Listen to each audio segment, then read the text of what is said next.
masha Allah Murtada Murtada Shafi Mafuradi La ilaha illallah Murtada Allahun dákun mọ́ pa Murtada. Bàbá wa máa fọwọ́ lálẹ́. Àbá Yusuf. Bùn Sheikhu Shafi'i. Ẹ̀yà mọ́. Shafi'i Mafuradi. La ilaha illallah.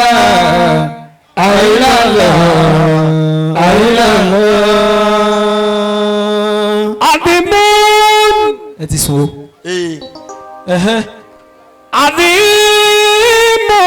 عظيم خلق تمام جلال رسول الله يا فكريا الوضع شيء مرتضى أمام مولا شافي أفراد لا إله إلا الله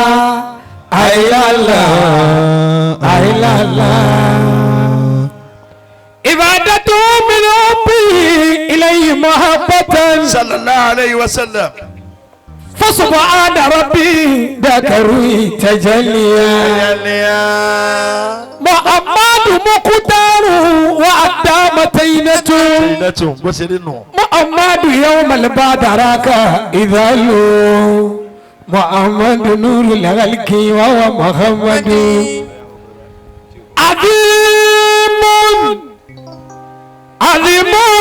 عظيم الكتامى جلال رسول الله آيانا فكريا والله الذي بذكر من تلاسسه نبيا بيا على كل جبذ محمد عليه وسلم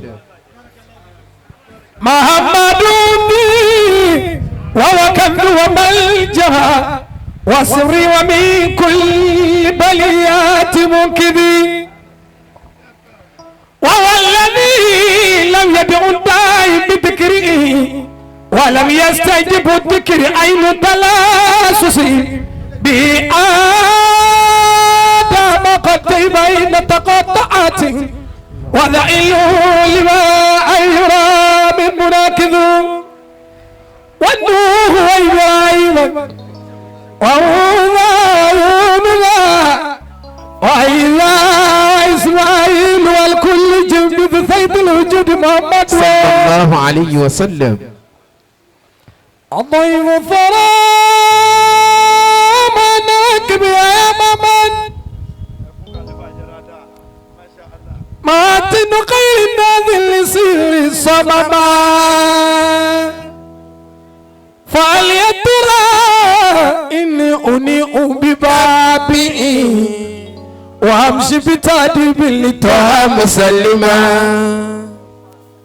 ما يظلم أنادي أمين أبي نصري ومعتز والفقات كنزا ومغنما أنادي طه من أمين محمد صلى الله عليه وسلم صلى الله النبي ó yẹ kó ojú báyìí ló yẹ kó mọ tó wá ṣe ń bí sallallahu nabi kó lókè. sallallahu alayhi wa sallam. ó náà bí ibà man amina muhammadan. àtàwọn kakati musa ibùdó fàwọ́dì mọ̀kìdìmọ̀. mọ̀lánà ìgbà tá ìṣe bùdó alẹ́ kan ìmáàmù Ìsá wá ní gbogbo wòlíì yẹyẹ tí wọn bá tí ì fẹnu bà nábì wọn ò tí ì rí ilé ọlọ́run wọ̀ gbogbo nǹkan sì ń ṣe mí.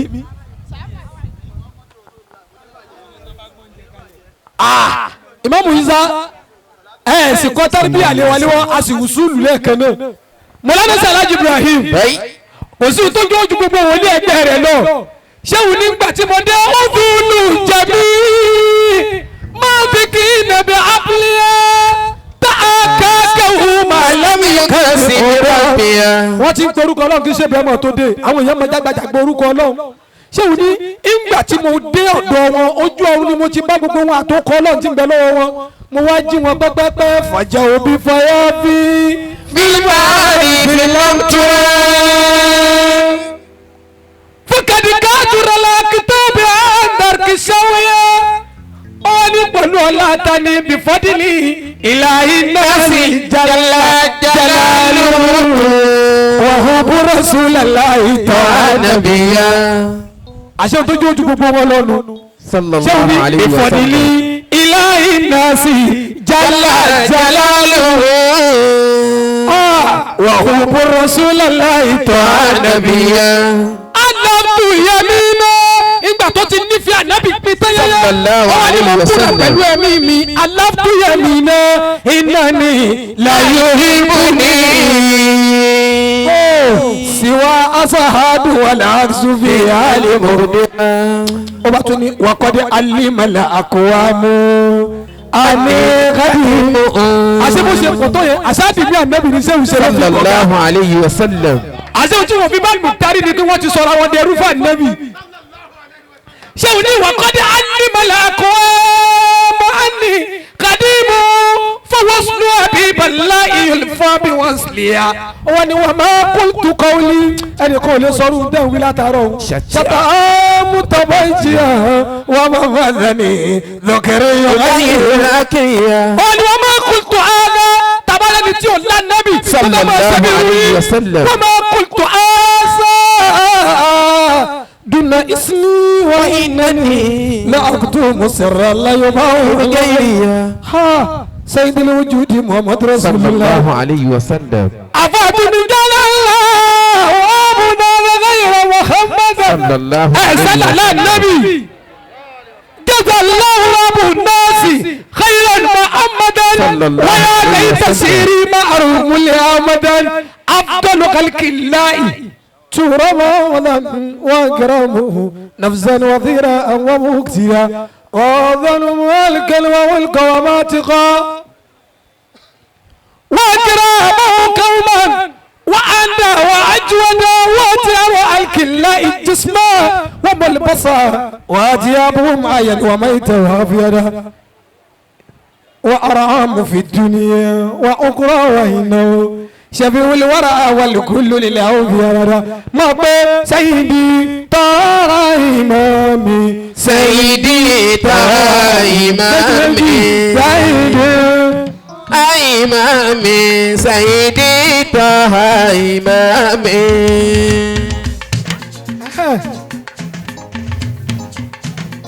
زيدي طه إمامي زيدي طه إمامي زيدي طه إمامي سيدي طه إمامي سيدي طه إمامي سيدي طه إمامي.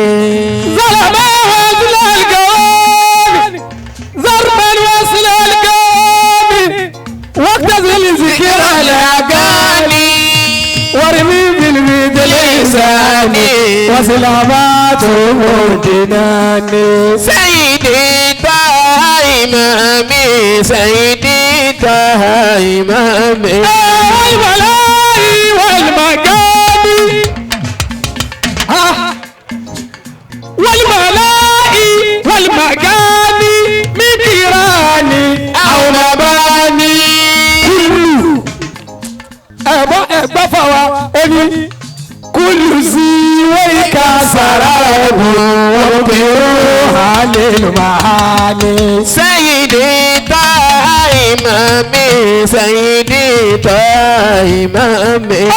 أين يا قاضي تلي لمع المسائي أين يا قاضي تلي لمع المسائي بصفاتي ذاتها رتبة لذات ذات.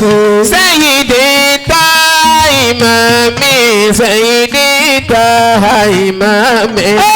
إنني قبل البرايا إنني قبل البرايا النبي صلى الله وبوس كل لجناني إني أرى ذكر سواه في فؤادي عينا سيدي إمامي سيدي إمامي. Tani Ànábì yìí ni wọ́n torí ẹ̀ lẹ́sẹ̀ bẹ́ẹ̀ wọ́n nínú ilé.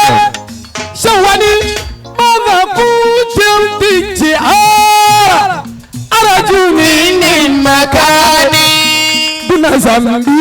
Kairawani omuto hafejina Sayyidi Imami Sayyidi Imami. Nígbà tí òfin yà wọ́n ní fọ́mà káàní fi zamani. Al-Muqtari ṣéun ní ìgbà tọwọ́ mi bá nẹ́bí tẹ́yẹyẹ fọ́mà káàní fi zamani. Wa zamani fi makani wakafani taiban lahubali makolani. Sayyidi Imami Sayyidi Imami. Sọ pé Amadu Ṣéhù Tìjà oníjókòó lásìkò yẹn. Ẹni tó bá fẹ́ kẹ́ ẹ̀ tó ti tẹ̀lé yóò dìde lẹ́tẹ̀lẹ̀ ní oníjókòó mọ́. Amadu Ṣéhù Tìjà lò. Amadu Ṣéhù Tìjà lò. Amadu Ṣéhù Tìjà lò. Amadu Ṣéhù Tìjà lò. Amadu Ṣéhù Tìjà lò. Amadu Ṣéhù Tìjà lò. Amadu Ṣéhù Tìjà lò. Amadu Ṣéhù Tìjà lò. Ayáàdúrà Rabbani Muhammadu li Adinani Wakuro Ima Ṣẹ̀fìyà Bija Ṣéhù Tìjà. Amadu Ṣéhù Tìjà lò. Abilahu bisimili ilahi wàlá abudu kábìnà hami summa salatu salamu alawale Tijani. Amadu Ṣéhù Tìjà lò.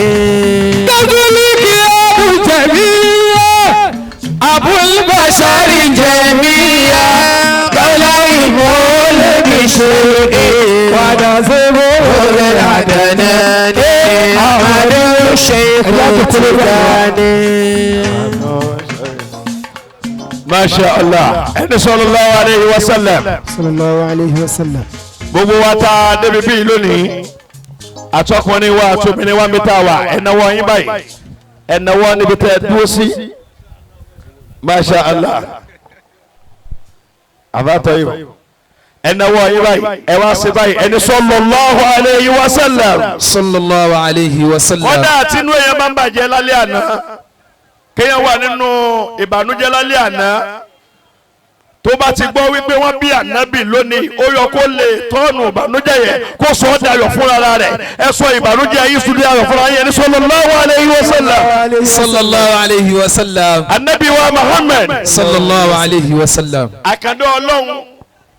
Ká ní bí Ọlọ́run ṣe fà ànábì ṣàánú fáwọn mùsùlùmí. Ká ní bẹ́ẹ̀ la máa kí ní jẹ́ Muhammad.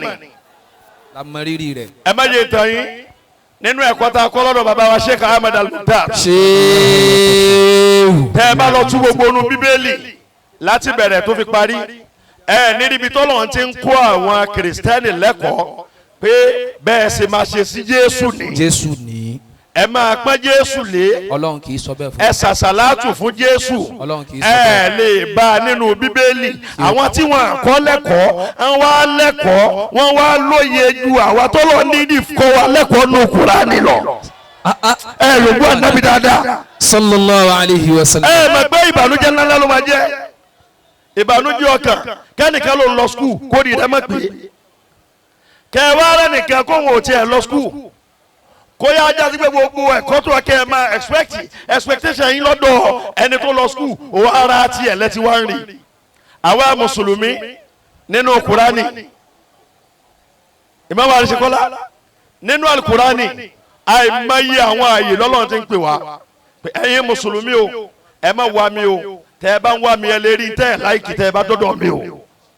Yòókù ànábì dáadáa. sallallahu alayhi wa sallam. Ọlọ́run sọ láìmọye nínú Kùránì bẹ́ẹ̀. pé Ọlọ́run lẹ́yìn mùsùlùmí in kuntum tuhibbuna Allah fattabi'uni anabi náà sọ fún mi onítẹ̀ ẹ bá lẹ̀ ń wọ́ Ọlọ́run wàhálà lẹ̀ ń wá káàkiri ẹ lọ béèrè lọ́dọ̀ àwọn tán wọ́ Ọlọ́run tán lè rí Ọlọ́run wọn kò sí kan nu wọn tó sọ fún ọmọ rẹ̀ pé tó o bá tún fẹ́ bẹ̀rẹ̀ ayé mọ́ Ọlọ́run ní kò tún lọ́mọ wa gbogbo wọn náà gbà wípé láyé ibi táwọn àgbà yìí láyé tó lé ni àmọ́ wọn kádàrá ti kọ́ ọmọ wa bẹ́ẹ̀ Ọlọ́run wọn kó wa ní ẹ̀kọ́ yẹn láì má yá ayé nínú Kùránì Ọlọ́run sọ inú àwọn mùsùlùmí náà Ọlọ́run sọ fún yá ayúwà